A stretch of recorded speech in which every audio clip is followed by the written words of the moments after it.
جو مسلمان یہ چاہتا ہے کہ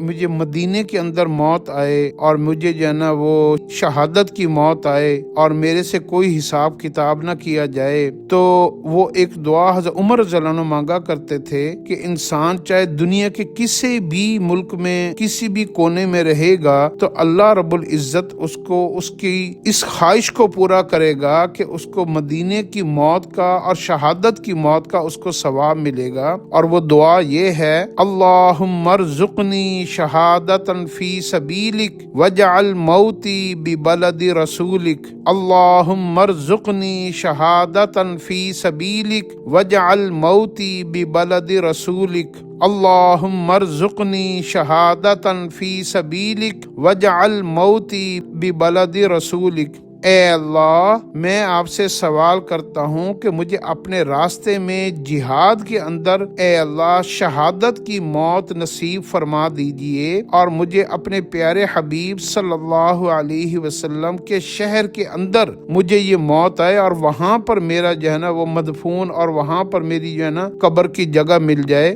یہ اس دعا کا مفہوم ہے۔ آپ اس دعا کو مانگا کریں، کیونکہ جو اصل مانگنے کی چیزیں ہیں وہ ہم نے دنیا میں چھوڑ دی ہیں، اور جو نہیں مانگنے کی چیزیں جن کو صحابہ نے کبھی نہیں مانگی، دنیا صحابہ نے اللہ سے نہیں مانگی، اللہ سے ہمیشہ دین مانگا ہے، آخرت مانگی ہے، اللہ کی رضا مانگی ہے، نیک اعمال مانگے ہیں اور اعمال صالحہ کی توفیق مانگی ہے۔ جو چیزیں مانگنے کی ہیں وہ ہم نے مانگنا چھوڑ دی ہیں، اور جو نہیں مانگنے کی وہ ہم نے مانگنی شروع کر دی ہیں۔ یہی ہماری جہالت ہے۔ تو آپ اس دعا کو بھی اپنی زندگی کا حصہ بنائیں۔